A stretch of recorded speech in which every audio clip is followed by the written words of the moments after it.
Ahok ditanyain bisikinnya apa? Saya bilang bisikannya bisik. Tunggu. Halo sahabat-sahabat sekalian, di tahun baru ini ternyata ada kejutan baru, di mana yang selama ini merupakan rival politik akhirnya kembali menyatu, kembali memperlihatkan kemesraannya. Siapakah dia kalau bukan Abah Anies Baswedan dan Ahok? Dahulu mereka merupakan rival yang sangat sulit untuk disatukan, bak minyak dengan air. Jadi memang sulit, dan seperti itu pun yang kemudian terjadi kepada para pendukung mereka, baik pendukung Anies dan juga pendukung Ahok. Itu mereka saling serang, saling hujat di media sosial. Namun kali ini entah apa yang menjadi kepentingan besar sehingga mereka berdua, Anies Baswedan dan Ahok, memperlihatkan kemesraannya di media sosial dan bahkan menjanjikan akan ada kejutan di bulan depan. Ini merupakan hadiah ataupun kejutan di awal tahun baru. Dan atas kemesraan yang kemudian ditampilkan oleh Abah Anies Baswedan dan Ahok, itu kemudian menuai banyak kritik. Jadi seperti apa komentar netizen atas kemesraan yang diperlihatkan oleh Abah Anies Baswedan dan Ahok? Kita simak videonya berikut ini. Ahok ditanyain bisikinnya apa? Saya bilang bisikannya ini bulan depan. Tunggu. Mesra kali bang. Tunggu tanggal mainnya. Tunggu. Ya, nanti dong. Kalau udah kan udah dibilang tunggu, lo tunggu harus tunggu. Nah, gitu. tunggu Ada dong. kejutan di tahun depan Pak Anies. Ya, Kata Abah, 6 jam lagi. tunggu. Saya kira banyak sekali pihak yang kaget dan bahkan hampir shock melihat kemesraan yang dipertontonkan oleh Anies Baswedan dan Ahok saat merayakan pergantian tahun 2024 ke tahun 2025. Kenapa begitu kaget dan hampir shock?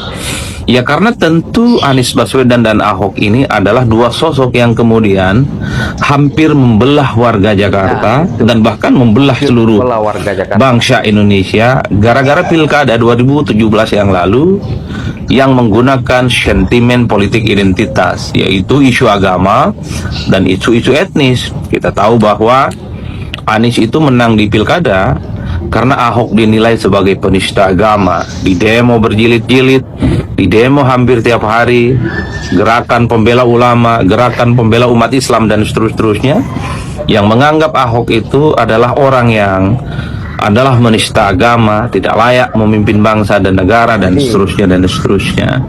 Orang-orang yang menolak Ahok sebagai calon gubernur di Jakarta saat itu adalah mereka yang terafiliasi sebagai pendukung Anies. Menurut anak Praktis Abah, setelah itu Anies publik sangat terbelah ya melihat Ahok ini siapa yang penista agama dan siapa yang kemudian pembela ulama.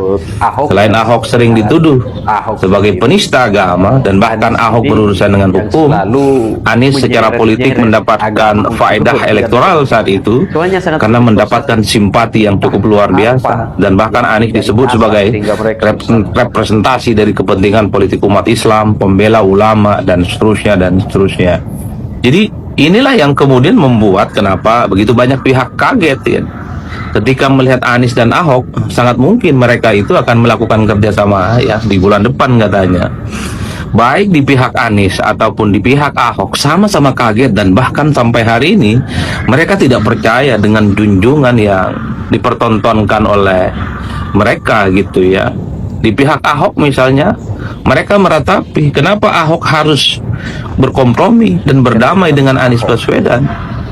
Padahal pendukung Ahok ini adalah orang yang mungkin dulu sering dikafir-kafirkan, sering diintimidasi dengan ayat-ayat politik, diintimidasi dengan ayat-ayat agama sebagai orang yang dinilai tidak ramah dengan kelompok-kelompok Islam, dinilai imannya itu tipis, dinilai itu imannya dipertanyakan dan seterusnya dan seterusnya. Begitupun dengan pendukungnya Anies Baswedan. Sangat menyayangkan kenapa Anies Baswedan itu harus berkompromi dan menunjukkan kebersamaannya dengan Ahok. Karena bagi pendukung Anies, Ahok dan para pendukungnya adalah pihak-pihak yang sangat tidak ramah, adalah pihak-pihak yang mungkin ya tidak pantas untuk menempati posisi penting di Jakarta ini. Dan bahkan pendukung Ahok itu kan dianggap sebagai orang-orang yang selama ini memang cukup liberal ya, dan mereka itu kadar keimanannya cukup rendah. Jadi ini yang kemudian membuat kenapa belakangan ini sehari pasca pergantian tahun ini kemudian begitu banyak yang seakan-akan perasaannya itu teraduk-aduk ya. Tapi saya selalu mengatakan, khotbah saya di berbagai tempat, di forum-forum diskusi terbuka, di forum-forum akademik, kemudian di diskusi-diskusi di TV, di media, saya selalu mengatakan, mengenai politik itu biasa-biasa saja. Politik itu bukan perang agama, politik itu bukan perang identitas, politik itu bukan perang etnis, politik itu bukan perang antar suku, politik itu ya sederhana yang kita pahami, hanya untuk mendapatkan kekuasaan. Kenapa orang-orang itu begitu ribut persoalan politik? Karena yang mereka rebutkan adalah kekuasaan. Mereka ribut itu karena ingin jadi gubernur, ingin jadi bupati, ingin jadi wali kota, dan ingin jadi presiden. Nggak ada ceritanya mereka itu ribut dalam politik misalnya untuk membela kepentingan agama. Misalnya mereka ribut-ribut itu adalah untuk meningkatkan kadar keimanan dan ketakwaannya. Nggak ada cerita. Dan bahkan saya selalu mengatakan, salah ceritanya kalau kita semua menganggap berpolitik itu bagian dari masuk surga. Salah ceritanya kalau kita berpolitik itu adalah untuk meningkatkan kadar keimanan kita. Salah betul. Berpolitik itu sesederhana yang kita pahami adalah untuk mendapatkan kekuasaan. How to get the power. Disitulah kemudian orang-orang yang bertanding itu berkelahi. Mereka menggunakan segala instrumen apapun untuk memenangkan pertarungan. Pakai ayat, pakai mayat, pakai ayat-ayat yang kemudian untuk mendiskreditkan kelompok tertentu, dan seterusnya, dan seterusnya. Kalau kita semua ingin meningkatkan kadar keimanan, meningkatkan kadar kesolehan kita, nggak perlu berpolitik. Ngaji tiap hari, ibadah tiap hari, sodako tiap hari, baca yasin, baca tahlil, dan seterusnya, dan seterusnya. Kaget kan ketika Ahok dan Anies kemudian mempertontonkan kemesraan, dan mereka katanya bulan depan akan memberikan kejutan kepada kita semua, khususnya orang-orang Jakarta.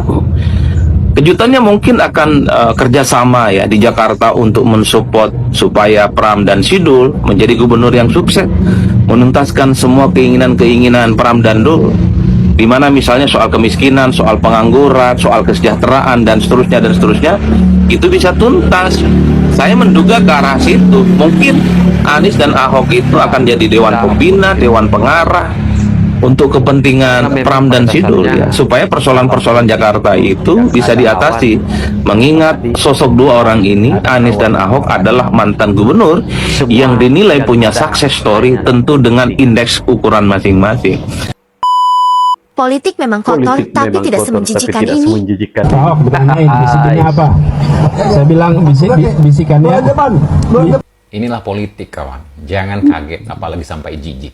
Ini yang selalu saya bilang, jangan pernah mendukung seseorang atau satu kelompok tertentu terlalu fanatik. Sebab dengan fanatik berlebihan bisa menutup akal sehat dan pikiran kita. Apalagi seperti kita-kita ini yang hanya simpatisan biasa yang tanpa mendapatkan profit apapun. Beda dengan mereka. Kalau mereka tentu saja ada tujuan di sana. Bisa uang, privilege, jabatan, atau apapun itu. Pasti menguntungkan mereka atau kelompok mereka. Dan tentu ada yang mereka pertaruhkan di sana untuk rasa malu dan mencela-mencela, nanti dulu nomor sekian. Dan sampai saat ini saya masih mencoba untuk memakai akal sehat dan realistis saya dalam berpikir. Semua orang tahu Anak Abah mana nih? Gimana komennya? Air dan minyak Coba dong tidak akan mungkin komentar. bisa bersatu. Tentu masih ingat kan Pilgub Jakarta bahkan tercatat sebagai pilkada terburuk sepanjang sejarah Indonesia. memang parah sekali kalau ingat waktu itu ya. Di mana pendukung Anies menghalalkan darah Ahok. Bahkan mayat pun jadi korban saat itu. Sampai akhirnya Ahok masuk penjara. Dan kemudian Ahok menyebut Anies pemecah belah bangsa. Dan masih banyak lagi statement-statement yang sangat tajam-tajam antara mereka berdua. Dan tiba-tiba sekarang mereka berdua datang bak sahabat yang sangat akrab sekali. Lucu. Menurut kalian kenapa? Mau bangun Jakarta? Bangun bangsa? Atau disuruh partai? Kalau memang pribadi mereka berdua ini baik dan mau membangun Jakarta ataupun bangsa ini, mereka sudah lakukan itu dari 2017 yang lalu. Kawan-kawan, begitulah politik Indonesia bercerita. Selamat menonton, selamat tahun baru, jaga kesehatan, salam santuy. Ini berita viral ya, Anies dan Ahok akan memberikan kejutan surprise di tahun 2025 ini. Kira-kira apa ya kejutan? Ya, apa itu? Ya mungkin diproyeksikan menuju 2029 akan disandingkan antara Anies dengan Ahok. Ini kan interpretasi kan bisa macam-macam gitu ya. Dan informasinya Anies Baswedan akan membuat ormas ya, tahun ini akan membentuk di awal Januari ini ya, akan diumumkan ormasnya gitu ya. Nah, saya mau menanggapi hal ini ya. Ini tanggapan saya ya, terhadap hal ini adalah sangat positif. Ini lepas saya mendukung ke siapa. Dan kalau mendukung ke siapa pasti teman-teman juga tahu saya arahnya kemana. Tetapi saya melihat fenomena politik ini adalah fenomena yang baik yang dilakukan oleh kelompok Pramono Anung, Ahok ya, di dalam PDIP sendiri ya. Itu adalah suatu strategi yang bagus dan positif. Energinya juga positif, baik. Jadi bandingkan PDIP lebih fokus kepada apa yang dilakukan atau apa yang distrategikan oleh kelompok Hasto, yang padahal notabene selama ini sudah menggerus suaranya PDIP. Ya, kalau ngikutin terus apa maunya Pak Hasto, ya buka-bukaan inilah dokumen yang ditaruh di Rusia yang aneh lah cara main politiknya, yaitu sayang sekali PDIP partai besar pasti akan tergerus gitu ya. Sekali-sekali lah kamu denger gitu omongan-omongan kita yang nggak ada artinya ini harusnya gitu. Dari dulu kita udah ngomong Hasto itu akan menggerus, tapi terus dibela. Gulirkan aja, lepas aja gitu ya. Ya paling nggak dengan cara-cara itu kelompok Pak Prabowo, Jokowi akan berpikir cara strategi yang berbeda nih menghadapinya gitu ya. Karena kalau pakai dengan cara-cara ini lawan-lawan Prabowo dan Jokowi dengan cara-cara framing buruk ya kan, black campaign dan lain-lain, ya udah teruji menang gitu. Nah kita butuh permainan-permainan seperti ini karena apa? Kita juga butuh dong. Ya kan namanya kita demokrasi di 2029 kita butuh pilihan-pilihan yang banyak gitu. Masyarakat juga senang kalau dengan cara ini gitu ya. Tapi tetap Prabowo Gibran di hati kita. Lo orang butuh bukti seberapa banyak lagi coy biar sadar kalau berantem karena ngebelain tokoh politik itu sama sekali nggak worth it. Ini dua orang yang menyebabkan lu putus hubungan sama temen-temen lu, berantem sama keluarga lu, sekarang bersatu dalam satu project coy. Reza Arab was right coy. Dia bilang dulu sahabat sekarang jadi bangsat. Yang dulunya bangsat sekarang juga bisa jadi sahabat. Sadar gitu, politik itu mah dinamis, bisa berubah kapan aja sesuai kepentingan si pelaku-pelakunya. Elunya udah mutus hubungan sama teman-teman lu karena ngebelain mereka, merekanya sekarang baikan. Ngata-ngatain ibu-ibu yang bisa benci banget sama karakter di sinetron tapi sendirinya berantem sama temennya gara-gara beda pilihan tokoh politik. Sampai hari ini nih di Twitter masih banyak banget yang mengkotak-kotakan dirinya kaum 58% lah, anak abah lah. Pendukung 03 emang gak gitu kedengeran karena mungkin HP-nya pada lobet ya. Sisa 16% gak bisa buat buka Twitter. Gue ngerti sih, manusia sebagai makhluk sosial emang suka gitu nge-labelin dirinya untuk masuk ke dalam sebuah kelompok. Cuma maksud gue yang masuk ke kelompoknya pas periode pertandingan aja gitu. Kalau pertandingan udah kelar ya udahlah, fokus ngawal apa yang mereka lakuin, bukan siapa yang ngelakuin. Kalau selamanya lu orang masih ngotak-ngotakin diri lu sesuai dengan pilihan politik lu, gue bisa bilang semua jemaat GBI, Kristen karismatik, semuanya tuh dukung 01 coy. Ada itu lagunya. Aku jalan kebenaran dan jalan kehidupan, itu yang Yesus katakan. Aku percaya, amin. Tuh, semua orang GBI, Kristen karismatik, semua percaya amin. Padahal Imin gak percaya amin, Imin lebih percaya rezim.